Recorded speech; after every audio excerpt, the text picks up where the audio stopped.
সংসার ঠিক রাখবো, তুমি আবার হিসাব নেবে কেন গো? হিসাব নিতে এসছো? সব ঘরের মেয়ে ছেলেরা হিসাব নেয়। হ্যাঁ, তো হিসাব নেয় না, ওইভাবে হিসাব নেবে যে কোথায় এত রাত করলে কেন গো? হ্যাঁ। আসো যাও খেয়ে নাও, ব্যাস হয়ে গেল। ও আচ্ছা। অত কৈফত না, অত ভালোবাসা তো আমার নেই, আমি অত ভালোবাসি না। আমার ভালোবাসতে হবে না। হ্যাঁ।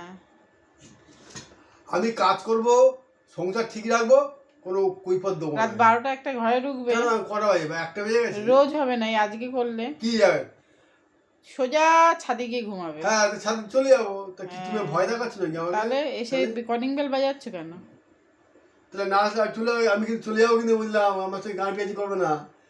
আমি এক্ষুনি ঘর থেকে বেরিয়ে যাবো, সকাল থেকে আর পাবে না আমাকে, একদম ঘর থেকে বেরিয়ে যাবো। হুমকি দিচ্ছ আমায়? হ্যাঁ।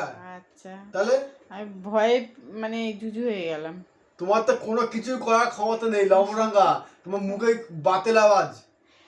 গ্যাসটা ধরাবো, আলু সেদ্ধ ভাত করে খাবো, এটা তো ক্ষমতা আছে।